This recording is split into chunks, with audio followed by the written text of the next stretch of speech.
Action activate. Here we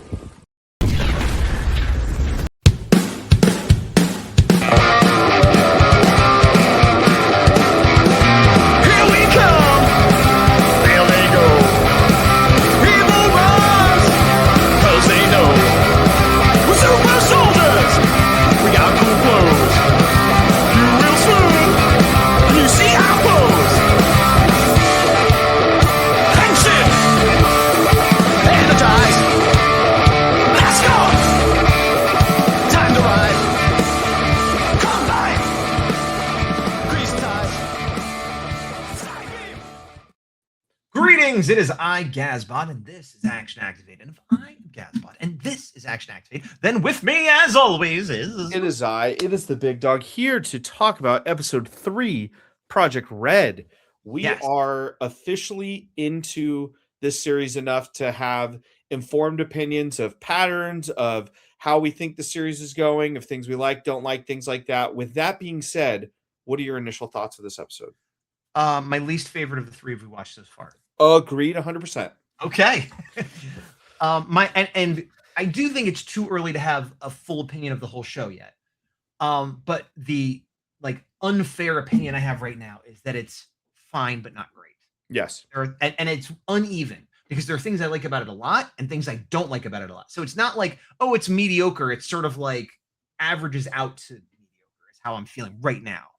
Yeah, the critiques I have for this episode, and we'll get into it in a bit, I think are unfortunately like the inverses of the pros I had for episode 2, where I was like, I felt like the second half was super cinematic and serious and this and that. And this one, I'm like, I feel like I'm watching Akiba Ranger, but nobody's telling me that I'm in on the joke of Akiba Ranger. It very much felt like Akiba Ranger. I agree. But in a bad way. Yeah, because it's not supposed to be. Yeah, because they go to this new world, and then there's the police investigators, but they seem like they're in cosplay and they're acting all goofy, and like it's like, wait, what? And like, yeah, and I think broadly speaking, the goofy humor. It's weird because it's not even like jokes necessarily. Because some of the jokes I liked, and like the real cops that are not the real cops, and the robot and stuff like that. The robot actually had a joke that I liked. I forget what it was. Something like, "Don't touch me! You'll get your oily human all over me." Like that was funny. I like that. Yeah. But the sort of like, I don't know, the emo gears, I hate them. They're just terrible. And it seems like they're showing up more. And I was thinking about like why I dislike them so much. And obviously it's product placement and it's toys, but it's always that. And is it just that it's so blatant? No, because there have been keys and batteries and other things that are like here's 1,000, catch them all, which is arguably worse than just buying a Megazord or a figure or whatever. But I realized it's literally the toy you're going to buy is the prop. But even that doesn't bother me. It's that it's a static image sticker of a thing and a little cylinder. If that was like the seed or like the cursed object or the magic talisman, and then from it came out like a spirit being or a little gremlin or a guy in a suit or anything else, and that was like what they interacted or with. An energy effect. Anything. I'd be fine with like but it's just literally just as like someone with a toy on their shoulder that isn't even an animated face. And it so like the conceit of these things having sentient and having emotions that react stuff, I'm fine with all of that. I just hate that it's a little plastic cylinder that's literally going emo, emo, emo. It reminds me of like the first few seasons of like Sentai or that like vintage Kamen Rider and stuff, where it's like, yeah, this is okay and campy for the time because this is 1973 or whatever, and like, yeah, they're not going to have CGI or something. And now it's like, you're literally showing me so many other things that are cool. Like, to me, the highs distract are distracted because of the lows. Like this, and it's uneven. That's what I'm saying, because they try to be serious, like this is serious emotional drama, I'm an interstellar cop, but then it's like goofy like cartoon toy things. Like they have their weird trope of like we salute different, whatever. That's fine. The foam at first I thought was like really dumb. I thought it was going to be whipped cream. She was talking about this dream of swimming. I thought so too, and I was like, oh, I already hate this. And I thought she was going to take a bite of it. I was sure when she got that spoon that she was excited. I thought, look right here. I thought she was going right in her mouth. Yeah. And she didn't. But that gives an idea of the tone they were showing. Yeah. It would be totally believable to me if in this show she went, like because it was so goofy about like somebody's dead and she's like, wee, Yeah, and we're gonna jump around a little bit in this, so just be aware. But I also didn't like the reveal that she is the Gavon. I could take it or leave it. I didn't like that we're getting a third Gavon already. That I didn't like. I like her suit. I think it's cool looking. What I don't like is that in the mid, like the commercial break, before we see that she's the Gavon or that there is a third Gavon that's gold, it's her as Gavon. Now we might not literally know that it's her, but like, oh, well, there's the Gavon that we're gonna see this episode. I thought that was dumb. Yeah. Hang on one sec. Sorry, I forgot that I did not plug in my computer. That's fine. So the thing I had a problem with her being the Gavon is the lead up to it. They made her seem like too bubbly and incompetent, and like she couldn't fight, and this other girl had to fight for her and stuff. And then she's like, "I'm Gavon. Here we go." And you're like, "Oh, if I you guess I took that as like I wouldn't have cared." I guess I took that as that didn't bother me as much because we're going to be seeing different Gavons. You know, we saw the stoic. You know, I'm not even sure I'm worthy to be a human. You know, robot guy and stuff. And so, and we've seen rangers and other characters that like can't fight, but then they more for hench than they can. So that wasn't what bothered me, to be honest. But the thing is, like, again, because of the tone set from this series, the whole thing of like the Power Rangers trope of, oh, well, the powers give them martial arts abilities. Nothing about Gavon has been said about that. They haven't discussed it one way or the other. A guy who uses a little like wooden sword who also is good at fighting with swords when he's Gavon, and they have a space sheriff who is good at being a space sheriff and then also becomes a Gavon. So like this is the third one where it's like they did have her. He made a comment, oh, she uses heavy arms, and she didn't do much fighting. She drilled her foot in and did a big cannon. So arguably she is the worst fighter of the three. She did fight a little bit before that, though, is why I made the comment. And we'll see it later. But like she transformed, did a little bit of fighting, and then I'm like, I instantly am upset that you made her not fight in civilian form. Yeah, but I mean, there also is the idea that even if it doesn't instill fighting ability, if I got an Iron Man suit, right, I wouldn't know how to fight, but I suddenly am very strong and can take a lot of damage, like just by inherently being in that suit, she's going to be tougher. Really weird. I loved that guy this episode versus last episode, which was a weird thing. I didn't think it would happen. You liked the way the actor was doing it, or you just like that now he's less of a campy guy and more of like a scummy? All of the above. I think like the way they played this, it was very much like he's kind of like the Joker now, whereas it went from like Cesar Romero to modern Joker is the easiest way to describe it. Where the other one was boop-a-doo, look at me, I'm goofy. And this one, he's like, I'm crazy, but like, yeah, ha ha ha. Like, I don't know. I liked it. What did you think about this commander being like, you better bring me that red Gavon? I thought it was cool. Like, I like how. No, but I mean, what do you think it meant? Like, because it could be just like, hey, I'm the leader here, I should meet them. Or it could be, I took it as a setup of like, maybe he's got to choose his loyalty at some point or something. I took it as like half nefarious, but the thing that I liked about it is the motivation makes sense. Is Gavon Infinity can travel between universes. And for this one, they're like, okay, well, we can't. So you better bring him over here because like, I don't like that somebody who isn't us can do that. Like it felt very real. No, it makes sense. I have no issues with it. I feel like it's setting up not even that she's bad, but just a loyalty thing of am I loyal to my commander or my friend who kind of showed me my path. I took it less as that and more like she doesn't like having someone with Gavon powers that she doesn't have a say with. Right. So that's because he is clearly like as obedient can be. Right. So she's like, and you're Gavon. So like, I don't like that there's somebody who is unchecked. I think everything you're saying is correct, but I also think it's going to end up being a conflict of interest for him that he's going to have to solve. I mean, we'll figure it out, but over back in their like universe or whatever, this felt like Megaforce to me. Yep. They're like, oh, here's a new purple thing. Like, what? How did we get it? Why do we have it? And like, they didn't explain where it came from, what it does, why they're using it. And again, I understand this is all to sell toys, but like, make an episode about how they got it, or make an episode about how we can't defeat this monster without electric powers, and the scientist works on the thing. Like, it just came out of nowhere, and it's like, why are we doing this? Like, no, first of all, there's a simple explanation for that. But no, to me, because of the way they've set up the series already, he's been doing this for a while, and so is the team. So you could just say, why don't we pull out blah, blah, blah from our arsenal? And it's just a thing. That's what I'm saying. Yeah. All they needed was that line. I mean, I would like a little more, but that would have been better than what we got for sure. Yeah, and I do like he comes in and he's like, I'm a cop. And he doesn't say from another dimension necessarily, but they're like, oh, okay. There's the silly salute. I don't mind the silly salute. Whenever those emos pop up on a shoulder, I'm like, emo. yeah.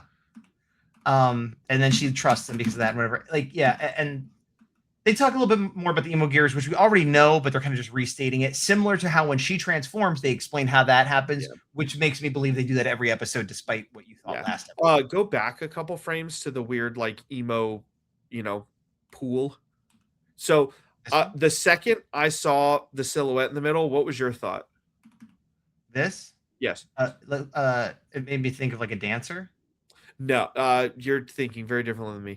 I'm thinking that at the end of this show, we're gonna see this super ultimate proto Gavon, and it's gonna be a Tamashi Web exclusive. That's all I thought in this scene. No, not even a little bit. I'll tell you, I'll get emote, like battle gear, and it's gonna be like $300. I'll be even you might be right. I'll be even more specific. I was thinking of like a Japanese anime singer like Ichiro Mizuki or Akira Kushida, because I listen to that music sometimes, and there was a lot of poses of them like with their hands up, with like their jacket, and so it just looked to me like somebody on stage. But I think yours is more likely to be true. Tell us in the comments below which of the two of us you had the wavelength with. Let's take a quick break right here. Speaking of which, because we're reviewing this episode, but next week we were talking about doing another indie toku. Mainly because it doesn't. Looking at our view count, and not that we do everything for view counts, but just we want people to be interested. Yeah. It seems like these reviews are not doing well. People don't seem to care about this show, or at least not our opinions on this show. Fair. And the indie toku stuff we did was getting much higher views, so we're probably going to pivot to that unless we hear an outcry. Yeah. I will say, I didn't mention this to you, but I spoke to one of my buddies offline who also likes toku stuff, and he hasn't watched this because he doesn't know where to watch it, and I think that's the big issue. Yeah, maybe you're right, because it's not on is it on Crunchyroll? I don't even know. I don't know. We both watch it through our own means, but there are groups on Facebook you could find that have them. Well, throw means you can see the Facebook logo. I was going to say, yeah, it's right there. I'm not saying what group, but you could actually maybe. It says it on the screen, but yeah, I know it's fine. Well, anyway, yeah. So you could find it that way, but I guess it is a little bit difficult to find versus things that are more easily accessible. Yeah. But yeah, I have mixed feelings about this. I also feel like it still feels like, while there are parts that drag a little bit, I'm not saying overall, I feel like it feels a little rushed. And I felt that in the first episode, but it made sense. But I just feel like they're like, oh, here's another world, and here's these characters, and here's the thing. Oh, by the way, we have a new weapon. It's like, is it because they don't trust kids to be able to focus for 10 seconds or like get through one episode with like one or two things happening? But the effect is not that I can't follow it, but it makes me feel not super invested. Yep. You know what I mean? Because I'm like, oh, okay, why? Well, here's new people we're supposed to care about, and this new villain. Oh, okay. Yeah, this is giving me kind of Neo Saban Hasbro era vibes, but not in a good way. Where it's like you show that you could do really good stuff, and then your story and pacing or like characters feel like super dumbed down for me for no reason. And I haven't watched some of the more recent Sentai seasons, which I heard have gotten good reviews and people liked. And, there's theories about why they're not doing Super Sentai and why they're doing this instead. But whatever the theories are, whatever has been said, we can agree that the people making these shows want them to get good ratings so they sell toys and they make money. And I'm wondering if it is a little bit dumbed down to appeal to younger kids because that's on purpose. But if that's the case, it feels... It's a weird thing where it's not like, oh, this is a show for younger kids. It's like, it still looks like a show for older kids, but it's dumbed down a little bit.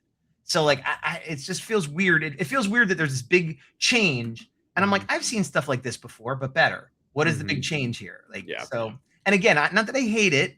And I don't hate it either. I love the monster that he fought this episode. I thought that was cool. The big dragon. What do you call him? They're going to say the name. Yeah. It starts with a T.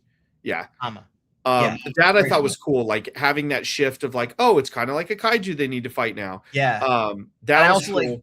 I like the implication that people in the future might envision them being different, so we're not going to see that same monster every time come out. I thought the subplot here was pretty good. The whole like you have to protect a life thing, I just roll my eyes. I'm like, yeah, okay, whatever. I mean, that's his character. You might not agree, but that's. I hate when that's the thing, and then it's like I'm going to obliterate this monster though. I'm going to literally nuke it in the air because it's non-human. No, but he didn't kill it though. The monster is a manifestation. That's the thing. He blows up the dragon, it turns into the monster that didn't have the illusion. Then she blows up the illusion and it turns back into the emo gear. So it's all just manifestations that are negative of the emo gear. So normally I'd agree with you. If it was like a real dragon, he's like, I'm gonna kill this dragon, but that's not what it was. It's like sort of like destroying energy constructs is how I look. This goes back. Those are such cool costumes, man. They are. They really are. What was that thing on his face? Him and the other guy had it. Is that a gang? I think it's because of the planet they're from. I think it's like they're like, oh, we're humanoids, but like we're from the planet. Wait, but they didn't have it. The girl cops. Because they're from Earth. No, these two are indigenous to this planet, I thought. To this Earth. Yes. Oh, and they're aliens on this Earth. Okay, gotcha. Okay, and that's just their little Star Trek one thing different. Okay, Ninja Steel. Yeah. This is their Edenoi little charm, but they moved it to the cheek instead of the forehead. All right, fair enough. This fight scene in the woods did not impress me. It didn't impress me either. It looked like something we would film like at a park. Yeah. Again, that's why I'm like, last episode was so cool with the fight scene. Like, did somebody take the day off? Like, what's going on? But then the kaiju stuff I thought was really cool. I did. Oh, this was the joke. Yeah. I did like I forget what they call it. It's not a Megazord, but I'm calling it a Megazord. Yeah. I did, despite being like a different version for a reason that was never explained. I did like that once again. It was like using a gun. It was flying around. It was doing more than just standing there and lumbering. Yeah, it was like, oh, how are we gonna beat this? Like, yeah, it did stuff. Yeah, and it was small, like compared to the dragon. It really gave a sense of scale. So, like, yeah, I enjoyed that fight much more than the martial arts stuff. Yeah, like all of this part I like. It seems like the second third of each episode has been my favorite part, which unfortunately keeps being these fights. But even this fight was the weakest, unfortunately. I feel like the motivation for the emo gear kind of corruption was the best. Yeah. But again, like everything else was just like pulling it down a little bit. And I feel like with her, the core of her character, I didn't have a problem with. It was just how they executed it in this episode where I'm like, I feel like you're really incompetent and they happen to give you this power. Her suit's really cool. It is. It's awesome. Everything you said, but her suit's really cool. That's what I'm saying. Like, and even when she did the drill thing, all that was cool. The way she tapped her chest and could like pick and choose. You know what it almost feels? You know what it almost feels like?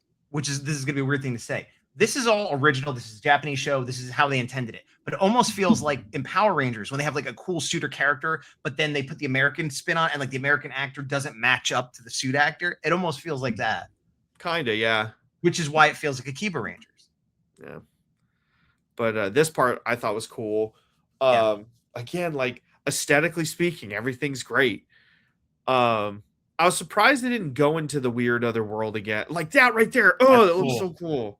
Yeah. That's the thumbnail, by the way. Yeah. And so this is where they just talk to him about, well, yeah, somehow I understand what they were saying. She's like, I can sense things, and I sense that your pet wouldn't want you to go down vengeance because of this claw. But like, isn't that claw just a manifestation? So it was like his memory. I took it as like the claw was like a remnant of where did it come from? Beast. From the poacher. I'm assuming he poached it for like those talons. Oh, and so it literally was a piece of his friend that was in the mansion or whatever. That's how I perceived Okay, that makes more sense, because even accepting that she can have empathy from a piece of a dead animal, where'd that piece come from? But I'll give you Ninja Steel for that. That makes sense. Boom, thank you. Also, they talked about the Emor Gears, and hers is joy, and we know that Bushido Silver is like sadness, I think. Yeah. And I think Gavon Infinity is I forget what the word for it is, but they whatever on we kind of like and if it's not whatever, or whatever, that seems to be the one he always uses, which I thought was just a power up he used that one time, but I guess that's like his default one, which I took as like whatever, like I don't care, like but I think it's more like I'm casual, I'm cool, like whatever, man. Like I guess which Hakuna Matata. He is the Hakuna Matata emo gear. Yeah. But like I said, like this wasn't terrible. This was definitely better than a lot of episodes we've reviewed of other series. It's just, episode 4, I feel like will really be the pulse for us, but we may not review that. So who knows? It'll be up to you all. But Did you watch the trailer for the next episode? I did, yes. I did too. I usually don't, but I'm like feeling like I don't know if I'm loving this. And you know what I didn't like is they made it clear we're gonna meet another Gavon already. And it's A like, fourth one? yeah, in the trailer they said it. You didn't see that? I thought I must have missed that part. I thought it was we were gonna see Bushido again. Okay, maybe I'm mistaken. Hold on. Let's see. Hold on. Okay. Blah, blah, blah. There's those Oh, I three. passed Yeah. it. Yeah. I think there's only 3. And the evil one. Not including the evil one. Hold on, let me turn off the sound so we don't get that. Yeah, I feel like it's You're this Earth Gavon, see? And that is not someone we've seen before. all right. I mean, spoiler, but you watched this, so I thought you knew this. No. It's not a spoiler for me. I missed that part, so you're right. Because I saw they had the gun, which is the henshin, says you're this Earth Gavon, and I'm like, that's not the same girl. So we know next episode we meet a fourth Gavon. Maybe which there's like again, a green one. I mean, I love the suits. I'm excited to see another Gavon suit, but space it out. We don't need to because then we're gonna get to episode 5 and have another Gavon, and then no more new characters for 20 episodes. Like I don't know. Again, with the pacing, there's like here's everything right now. And if it was 10 episodes, I'd be like fine. But I think somebody somewhere said it's more. So I think they said it was 24. yeah. I mean, the people that are watching us, which we know aren't a lot, if you agree, tell us why you agree. If you disagree, tell us why we're wrong. Tell us, maybe has episode 4 out already? Maybe I think maybe people 5 or 6 is already out. Yeah, so I don't know. Like I'm committed to watching another episode or 2 to see if I want to keep watching it. But we're not committed to reviewing them necessarily. So next week we will definitely not be on this. We'll be watching Indie Toku. But until then, I've been Gaspar. I am still the big dog, looking up to see how many episodes released and to the power. To the power. I'm gonna do the end credits. Yeah, I'm torn because I want to like it so that I'll want to buy the toys, but I don't want to like it so that I want to buy the toys. So yesterday they previewed episode 7 apparently. So I think only 6 are out. Oh wait. Oh yeah, that's OG Gavon. Yeah, I don't know. So it seems like there's 6. Yeah, 6. 6 was this week, so we're not that far behind. What was I going to say? My thought, and tell me if you disagree with this, is I think we should put a poll on the YouTube channel or like a story on Instagram or whatever of what do you want us to review? Do you want us to review the next episode of Gavon, an Indie Toku series, or the first episode of Armor Source? We could do that. My 2 things to that is 1, polls don't typically give us huge feedback. It's usually just a few people. But also, I bet you if we put Operation Overdrive on there, that would win. Because it seems like what people want us to do is review classic Power Ranger seasons. Put the 4th in. Okay. Operation Overdrive is my favorite season. It's what the people want. Man, look at the difference between that guy and this guy. Well, I mean, that's us in the credits, too. It's been a few years. Sheesh. No, that one's even older, I think. Let me see. Operation Overdrive is my favorite season. Just the You used to dome keep your alone. beard scruffier, I realized, too. I was lazier with my beard. Now, whenever I shave my head, I trim my beard, so that's why it's usually cleaner. Gotcha. Yeah, I'd be down with any of those. We'll put some polls up and see what happens. But yeah, either way, we'll be back next week. Yeah, this episode made me want to watch Armor Source, I'll be honest. Really? Okay. Yeah. All right. But till then, get out of here. Bye.